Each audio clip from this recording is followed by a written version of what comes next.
필요합니다. 그래서 예수님께서는 가는 곳마다 기적을 베푸셨어요. 우리는 이렇게까지만 알고 있지만 그것보다 더 중요한 사실은, 그리고 우리가 반드시 알아야 할 사실은, 예수님은 가는 곳마다 감사를 하셨다는 사실입니다.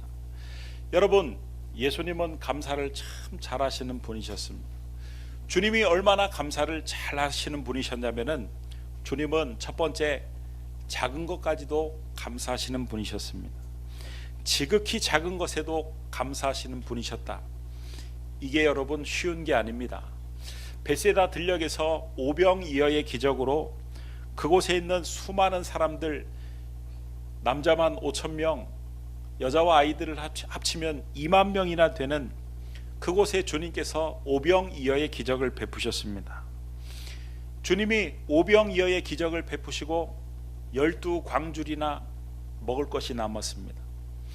주님이 기적을 베푸셨던 오병이어 하면은 우리 생각에는 그 보리떡이, 옛날 생각을 해가지고 어른 손바닥만한 보리떡일 것이다. 그래가지고 그림을 보면은 그 보리떡이 다 막 크게 그려져 있고, 또 오병이어에 등장하는 생선은 고등어가 아주 큰 생선으로 생각을 하는데, 여러분 성경의 원문을 보면은 어린아이예요. 어린아이의 도시락입니다. 그러니까 아이가 먹기 좋게 작은 크기의 요만한 보리떡이고, 생선도 우리가 생각하는 큰 생선이 아니라 조기 새끼 정도의 작은 생선입니다. 여러분, 2만 명이나 되는 식구들을 먹여야 하는데 누가 이렇게 요만한 어린이 도시락을 가져와 가지고 이거 이 많은 사람들과 좀 나눠 드세요, 그러면은 여러분 같으면은 정말 진심으로 그 작은 것에 감사한 마음이 들겠느냐, 이런 말씀이에요. 예를 들어서 여러분이 지금 당장 1억 원이 부도가 나게 생겨서 1억 원의 돈이 필요한데, 그 돈 문제 때문에 아주 끙끙 앓고 있는데 방문을 요만한 어린아들이 자기 주머니에서 1,000원짜리 하나를 꺼내가지고, 아빠 돈 없지? 이거 아빠 보태가지고 쓰세요. 그러면은 아이고 고맙다, 이렇게 표현은 하겠지만 우리 표현에 누구 코에 붙이겠느냐, 이런 표현들이 있지 않습니까? 이런 상황에서 고맙다고 하는 감사는 형식적인 감사가 될 가능성이 크지, 없는 것보다 낫겠지만 뭐 이게 큰 무슨 의미가 있겠습니까? 그런데 우리 예수님은 이 지극히 작은 어린아이의 도시락에도 진정으로 감사를 하셨다는 사실입니다. 요한복음 6장 11절 말씀을 보면은 예수께서 떡을 가져 축사하신 후에 앉아있는 자들에게 나눠주시고 물고기도 그렇게 그들의 원대로 주시니라. 여러분, 축사하셨다는 표현을 우리가 주목을 해봐야 되는데, 이 축사하셨다는 표현은 사복음서에 다 적혀 있습니다. 마태, 마가, 누가, 요한, 오병이어의 기적이 다 적혀 있고, 이 축사하셨다는 기록이 다 기록되어 있어요. 여러분, 축사하셨다는 이 표현은 하나님께 감사드렸다는 의미예요. 그래서 영어 성경들을 보면은 Jesus then took the loaves, 주님께서 작은 빵을 받으시고 gave thanks, 감사 기도를 하셨다, 이렇게 번역이 되어 있어요. 그러니까 이 작고 보잘것없는 것을 받으시고 하늘을 우러러 하나님께 진심으로 감사를 드렸다. 그리고 감사 기도를 드리고 나누어 주었더니 그 많은 군적이 먹고도 12광주리가 남는 기적이 일어났다는 것이죠. 그래서 제가 참 좋아하는 스펄전 목사님이 늘 하셨던 말씀, 달빛을 보면, 달빛을 보고 감사하면 하나님께서, 죄송합니다, 촛불을 보고 감사하면 하나님께서 달빛을 주시고, 달빛을 보고 하나님께 감사하면 햇빛을 주시고, 햇빛을 보고 감사하는 사람에게는 천국의 영원한 빛을 주신다. 여러분, 병원에서 의사들도 환자들을 치료하고 환자들이 며칠 뒤에 찾아오면은 어서 오세요, 지난번 치료받고는 좀 어떠셨어요? 이렇게 물어보고는 걱정이 된다고 합니다. 환자가 얼마나 좋아졌을까 하는 마음과 환자가 치료를 받았는데 좋아지지 않으면 어떡하지? 이런 마음이 든다고 그래요. 그런데 환자가 하나도 안 좋아졌어요. 그러면은 마음 한구석에서 덜컥하면서 힘이 쭉 빠진다고 합니다. 반대로 지난번보다는 확실히 좋아진 것 같아요. 감사합니다. 그러면은 기쁘답니다. 호랑이 기운이 샘솟는답니다. 의사도 사람인지라 이 환자의 리액션에 따라서 반응이 좋아지고 치료할 맛도 나고 신이 나가지고 더 열심히 치료하게 된다는 겁니다. 여러분, 감사는 마중물과 같습니다. 여러분, 이 마중물이 뭐냐면 옛날에는 수도가 없던 시절에는 펌프로 물을, 저 지하에 있는 물을 끌어올리지 않았습니까? 그런데 이 펌프질 하기 위해서는 꼭 물 한 바가지를 그 펌프에다 집어넣어야 됩니다. 그러면 그 기압과 압력의 힘과 차이로 저 지하에 있는 물들이 끌어올려지는 거예요. 펑펑 솟아나게 되어 있는 것입니다. 여러분, 감사는 마중물과 같아요. 작은 것에 감사하면 저 안에 있는 깊은 샘의 근원에서 물이 계속 원하는 만큼 샘솟는 것처럼 감사할 거리가 점점 많아지게 하나님이 도와주신다. 할렐루야.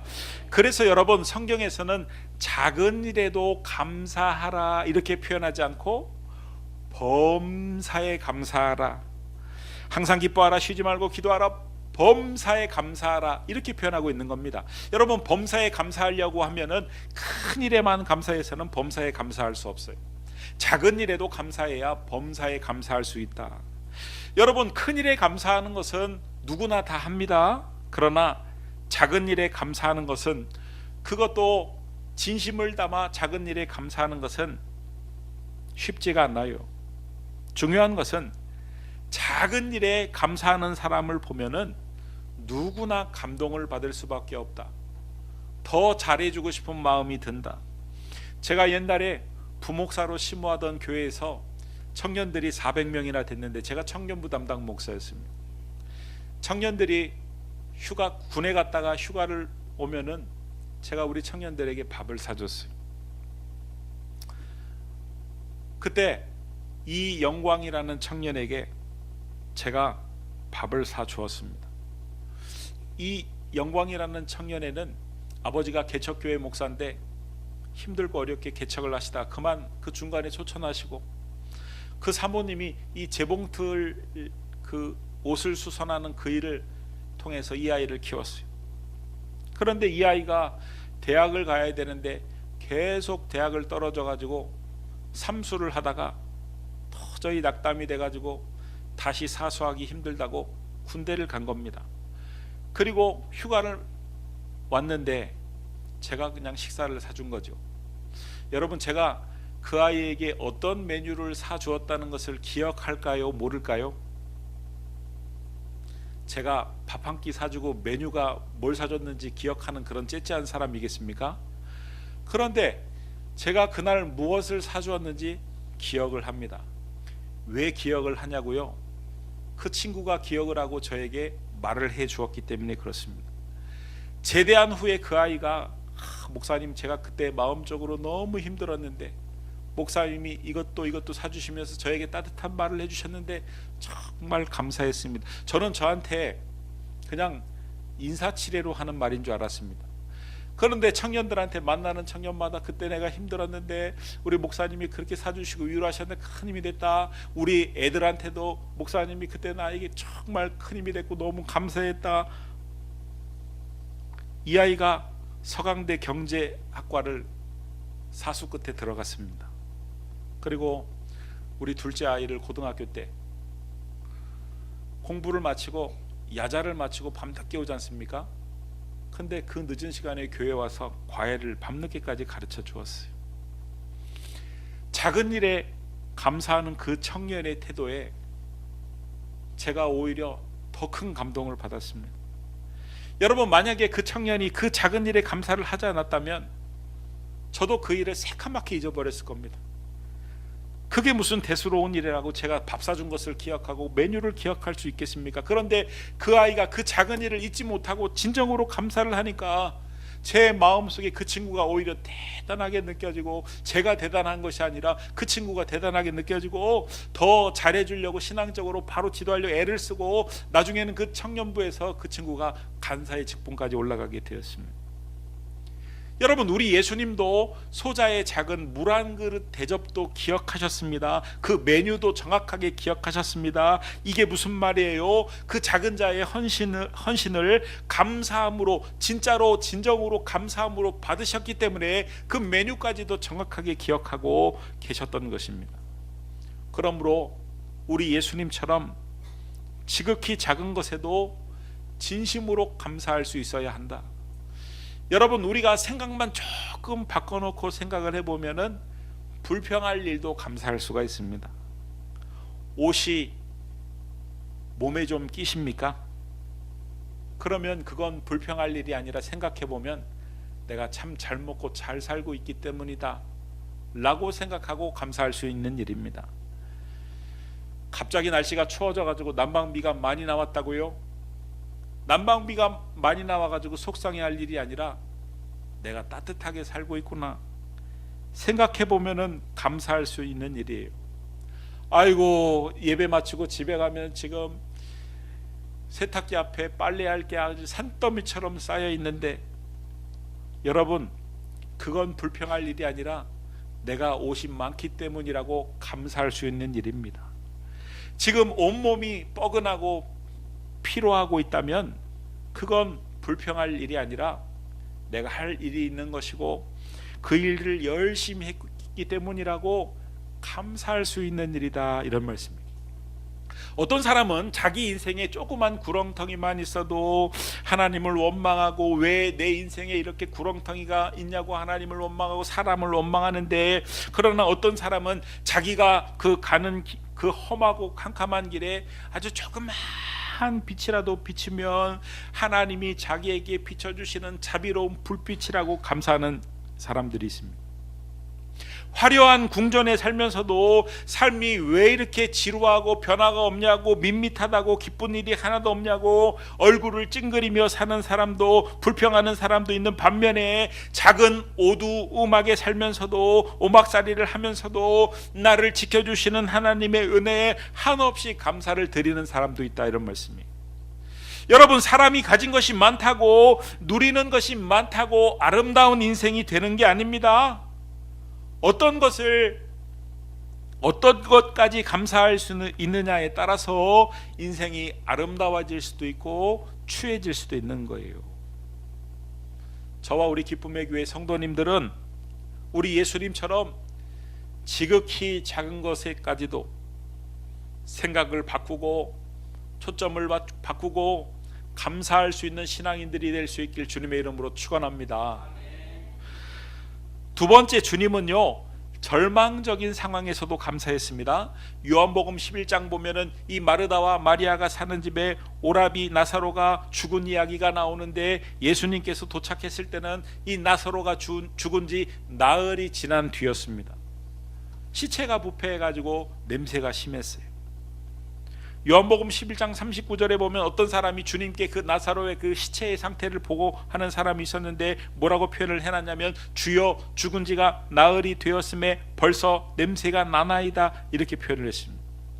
그런데 주님은, 사람들은 다 절망을 하고 그 시체를 무덤에 집어넣고 돌로 막아 놓았는데, 요한복음 11장 41절 말씀을 보면 주님은 절대로 그 상황에서 실망하지 않습니다. 돌을 옮겨 놓으니 예수께서 눈을 들어 우러러 보시고 이르시되, 아버지여 내 말을 들으신 것을 감사하나이다. 썩은 냄새가 진동을 하는데도 주님은 절망하지 않고 하나님 앞에 감사의 기도를 드렸다는 거예요. 여러분, 감사의 기도를 드린 후에 죽은 나사로가 살아났습니다. 기적이 일어났습니다. 오늘날 주님이 이 본문을 통해서 우리에게 하시려는 말씀이 무엇입니까? 우리에게도 아무리 절망적인 상황일지라도 감사를 잊지 말라는 것입니다. 절망 중에 감사를 잊지 않는 사람에게 주님의 은혜와 능력이 임한다는 거예요. 할렐루야. 여러분, 성경에 보면 절망적인 상황일지라도 여전히 하나님께 감사했던 또 다른 사람이 있는데, 그래서 하나님의 능력을 경험했던 또 다른 사람이 있는데, 바로 다니엘이라는 사람입니다. 다니엘은 자신을 죽이기 위해서 왕 외에는 다른 신에게 기도를 하지 못하게 법이 제정된 것을 알고도, 자신의 일거수일투족을 정적들이 감시하고 있다는 사실을 알고도, 그 일을 꼬투리 삼아가지고 자기를 죽일 줄을 알고도 그 절망적인 상황에서도 하나님께 감사의 기도를 드렸다는 거예요. 다니엘서 6장 10절 말씀을 보면은 다니엘이 이 조서에 왕의 도장이 찍힌 것을 알고도 분명히 알았어요. 그러나 그 끝에 보면 하루 3번씩 무릎을 꿇고 기도하여 그의 하나님께 감사하였더라. 그야말로 절망적인 상황인 것을 너무나도 분명히 알았지만, 잘 알았지만 하나님께 하루에 3번 감사하며 기도를 드렸다는 거예요. 그때 하나님께서 다니엘을 절망 중에서 건지셨습니다. 사자의 입에서 건지셨습니다. 그리고 그 자리에 그를 죽이고자 했던 무리들을 사자밥이 되도록 역사하셨어요. 하나님의 역사가 나타났습니다. 할렐루야. 여러분 잘 들어보십시오. 그냥 무조건 수학 공식 외우듯이 감사하면 좋은 일이 일어날 거다, 감사하면 하나님이 도와주실 거다, 이렇게 수학 공식 외우듯이 감사를 알고 있으면 안 돼요. 왜 감사하면은 하나님이 역사하시고 왜 감사하면 하나님의 능력이 나타나는가, 그 근본적인 이유를 확실히 알아야지 수학 공식 외우듯이 감사하면 좋은 일이 일어날 거야. 그렇게 외우고 다니니까 감사가 일어나지 않는 것입니다. 여러분, 왜 감사하면 하나님의 능력이 일어나고 왜 감사하면 좋은 일이 일어날 수밖에 없냐면, 이 감사가 뭔지를 알아야 돼요. 이 감사는요, 하나님을 전적으로 신뢰한다는 표현이기 때문에 그렇습니다. 여러분, 하나님을 전적으로 내가 신뢰를 하는데 하나님이 도와주지 않을 리가 없고, 그래서 좋은 일이 생기지 않을 리가 없다, 이런 말씀이에요. 그래서 감사는 하나님의 역사가 일어나는 통로가 된다. 그래서 우리가 이렇게 감사하면 이렇게 하나님의 역사가 나타나고, 저렇게 감사하면 저렇게 하나님의 역사가 나타나고, 감사는 하나님의 역사가 나타나는 통로인 줄 믿으시기 바랍니다. 할렐루야. 여러분, 감사하면 구체적으로 어떤 일이 일어나냐면, 어떤 하나님의 역사가 나타나냐면요, 첫 번째는요, 평강이 임해요. 평강이 임해요. 빌립보서 4장 6절에서 7절 말씀을 보면은, 아무것도 염려하지 말고 모든 일에 기도와 간구로 너희 구할 것을 감사함으로 하나님께 아뢰라. 그리하면 모든 지각에 뛰어난 하나님의 평강이 그리스도 예수 안에서 너희 마음과 생각을 지키시리라. 여러분, 지금 마음이 불안하십니까? 지금 여러분의 삶이 불안하십니까? 감사하시기 바랍니다. 감사함으로 기도하시기 바랍니다. 그러면 하나님께서 어떻게 역사하시냐면, 그 불안한 마음과 불안한 삶에 평강을 주신다는 거예요. 평강이 불안함을 몰아낸다는 거예요. 여러분, 불안한 마음을 가지고 있는 것과 평강을 가지고 있는 것과는요, 천지차이입니다. 마음이 평강이 있는 사람이 하는 일과 마음이 불안하고 삶이 불안한 사람이 하는 일은요, 일의 능률에 있어서도 효과에 있어서도 천지차이다, 이런 말씀이에요. 하나님께 감사하심으로 여러분의 마음과 삶의 평강이 임하길 주님의 이름으로 축복합니다. 여러분, 둘째로 감사하면 어떤 일이 벌어지냐면요, 불행이 멈춥니다. 여러분, 요나는 하나님의 말씀대로 니느웨로 가지 않고 자기 마음대로 다시스행 배를 탔습니다. 그때부터 불행이 시작이 되었습니다. 어마어마한 폭풍우를 만나고 배가 깨지고, 선지자인 요나가 믿지 않는 사람들에게 책망을 듣고 원망을 듣고 바다에 던져지고, 그리고 물고기 뱃속에 빠지는 불행이 순차적으로 계속 일어났어요. 그러면 여러분, 이 불행이 언제 끝났습니까? 이 요나가 물고기 뱃속에서 언제 탈출했습니까? 아이고 하나님 잘못했습니다, 회개할 때였습니까? 기도할 때였습니까? 살려주세요 살려주세요 부르짖을 때였습니까? 아니었어요. 감사할 때였어요. 요나서 2장 9절에서 10절 말씀을 보면은, 나는 감사하는 목소리로 주께 제사를 드리며, 그 끝에 보면 여호와께서 그 감사를 받으시고 여호와께서 그 물고기 말씀하심에 요나를 육지에 토하니라. 여러분, 물고기 뱃속에 들어간 요나가 하나님께 기도한 거 맞습니다. 부르짖은 것 맞습니다. 회개한 것 맞습니다. 그런데 요나의 기도의 내용이 나중에는 어떤 기도로 바뀌냐면 감사의 기도로 바뀌어요. 여러분 한번 생각해 보세요. 물고기 뱃속에서 감사할 일이 뭐가 있습니까? 얼마나 냄새나고 얼마나 좁고 얼마나 불편하고 얼마나 갑갑하고 얼마나 숨막히는 곳입니까? 그런데 요나가 하나님 앞에 물고기 뱃속에서 간절히 기도하니까 먼저는 회개의 기도가 나오고 나중에는 그 기도가 감사의 기도로 바뀌는 그 시점에 하나님께서 그 물고기에게 말씀하심에 요나를 육지에 토하니라. 여러분, 감사는 불행을 멈추게 하는 하나님의 능력입니다.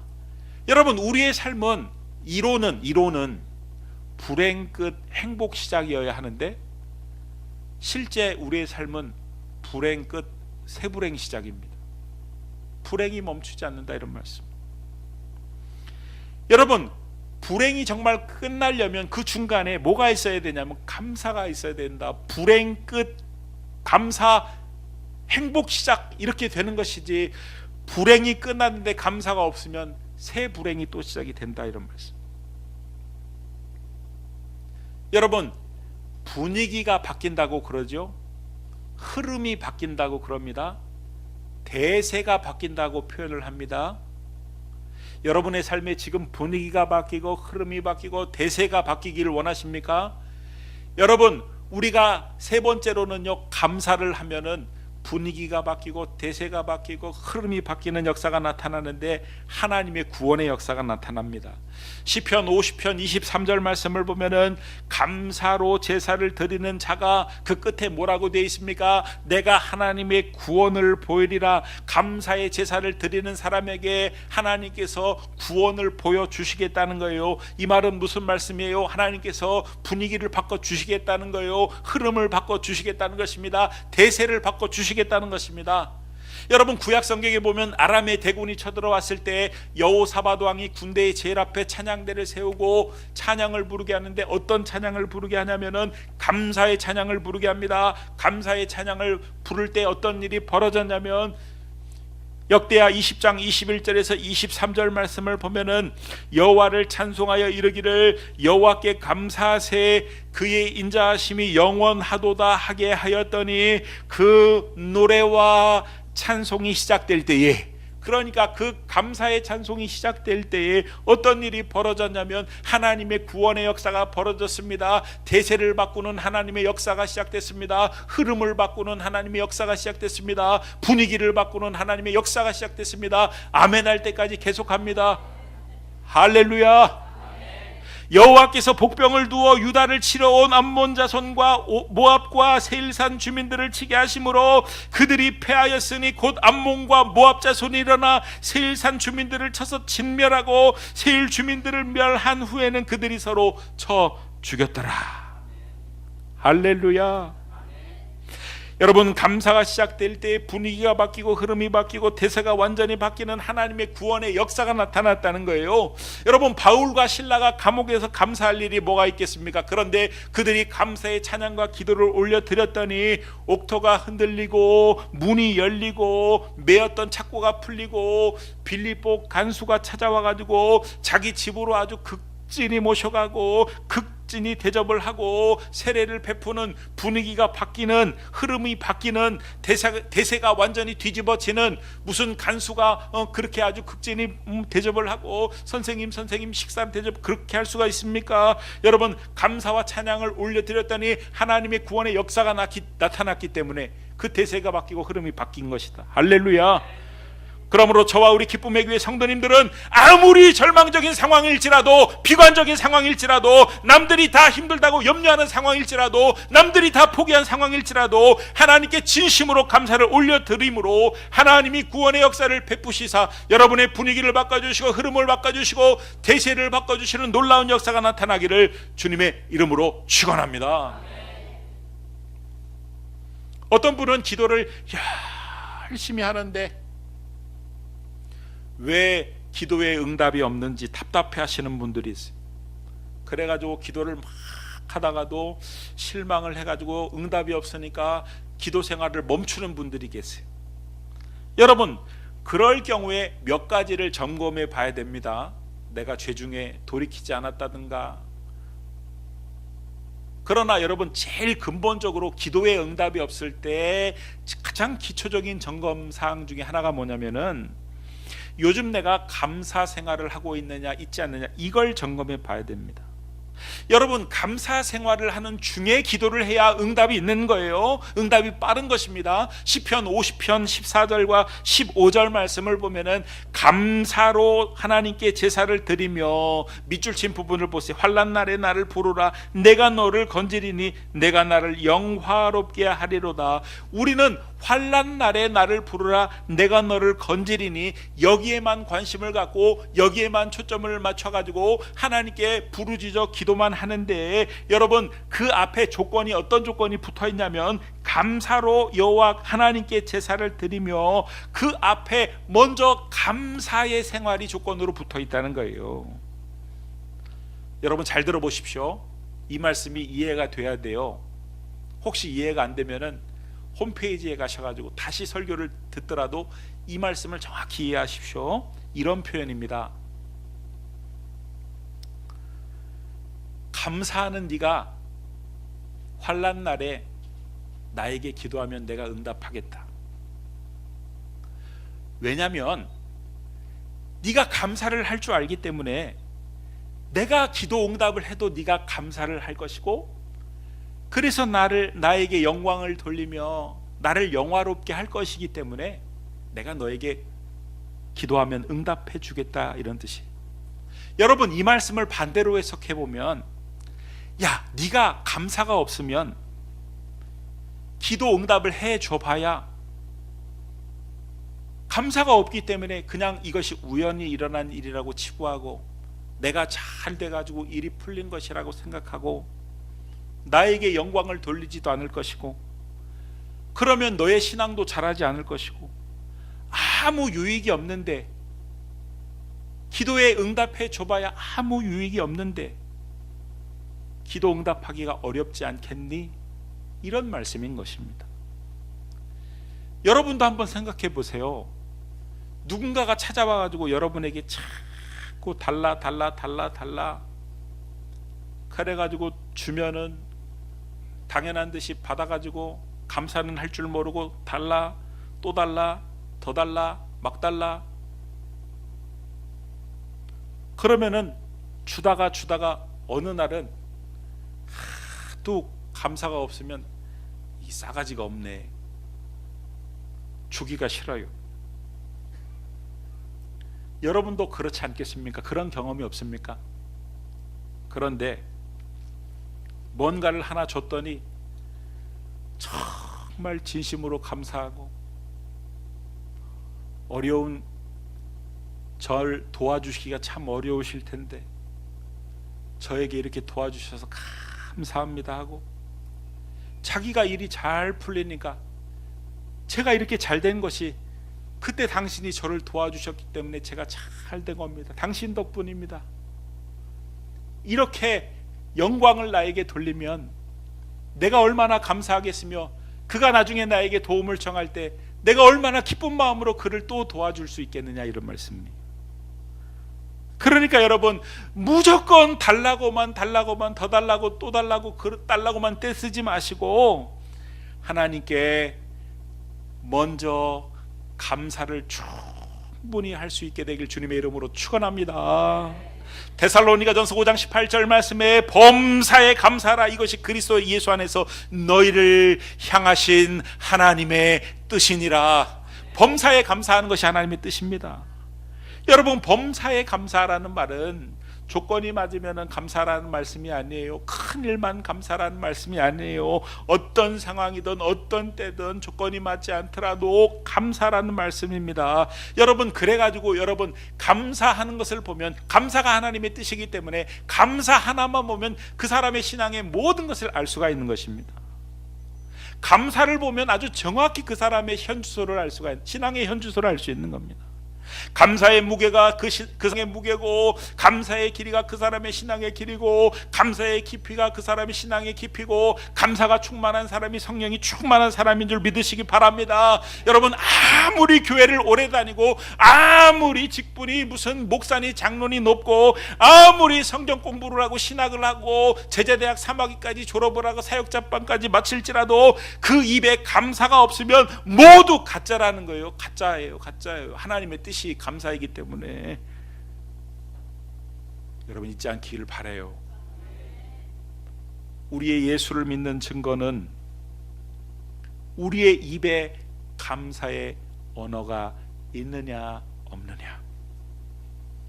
여러분, 이 추수감사주일에 하나님이 정말로 기뻐하시는 추수감사주일을 맞기 위해서는 여러분의 생각과 관점이 달라져서 그 어떤 것도 감사의 관점으로 바라볼 수 있기를 바라고, 작은 것에도 감사할 수 있게 되기를 바라고, 감사가 습관이 될 수 있기를 바라고, 그래서 하나님의 돕는 은혜가 여러분의 삶 가운데 부석부석 나타나는 놀라운 은혜가 있게 되기를, 새로운 은혜가 계속 끊임없이 일어나는 역사가 있게 되기를, 여러분의 삶의 불행이 멈추고, 여러분의 삶의 불안함이 멈추고 평강이 임하고, 대세가 바뀌고 흐름이 바뀌고 분위기가 바뀌는 놀라운 역사가 있게 되길 주님의 이름으로 축원합니다. 우리 이 시간 이렇게 이 말씀을 붙들고 기도하며 나가기 원합니다. 하나님, 내 삶에 기적이 일어나기만 바라고 기적만 주목하지 않게 하시고, 기적을 행하시기 전에 먼저 감사를 드리셨던 주님의 감사에 주목하게 하여 주옵소서. 기도가 응답되는 것만 바라지 않게 하시고 내 삶의 감사가 충만한지 먼저 점검하게 하여 주옵소서. 감사함으로 불행이 멈추고 평강이 찾아오고 분위기가 바뀌는 하나님의 역사를 경험하게 하여 주옵소서. 하나님, 감사를 회복하게 하여 주옵소서. 감사의 언어가 많아지게 하여 주옵소서. 큰 일도 감사하고 작은 일도 감사하고, 일이 풀려도 감사하고 일이 안 풀려도 감사하고, 범사에 감사하게 하여 주옵소서. 우리 말씀을 붙들고 기도하기 원합니다. 기도하시겠습니다. 고맙고 감사하신 아버지 하나님, 오늘 감사에 관한 말씀을 들었는데 하나님, 수많은 감사에 대한 설교 중에 한 편이 아니라 오늘 이 말씀을 듣고 하나님 진정으로 감사를 회복할 수 있도록 주님 도와주시길 원합니다. 주님이 베푸셨던 기적만 바라보지 않게 하시고 그 기적을 베풀기 전에 진정으로 감사했던 주님의 모습을 발견할 수 있도록 주님 도와주시길 원합니다. 기도 응답되는 것만 바라보지 않게 하시고 먼저 내 삶의 감사의 생활이 충만한지를 바라볼 수 있도록 주님 도와주시옵소서. 하나님, 우리가 감사를 회복하게 하시고 작은 것에도 감사할 수 있도록 도와주셔서 하나님, 우리의 삶에 불행이 멈추고 평강이 임하며 분위기가 달라지고 대세가 달라지고 흐름이 달라진 하나님의 구원의 역사를 경험할 수 있도록 주님 도와주시길 원합니다. 하나님, 그래서 큰 일도 감사하게 하시고 작은 일도 감사하게 하시고 일이 풀려도 감사하게 하시고 일이 안 풀려도 감사하게 하시고 범사에 감사하심으로 우리 신앙의 깊이가 깊어지게 하시고 우리 신앙의 길이가 길어지게 하시고 성령 감사 충만할 수 있도록 주님 도와주시옵소서. 하나님, 감사가 문제입니다. 감사가 회복되게 하여 주시옵소서. 감사가 충만하게 하여 주시옵소서. 예수님의 이름으로 기도드립니다. 아멘.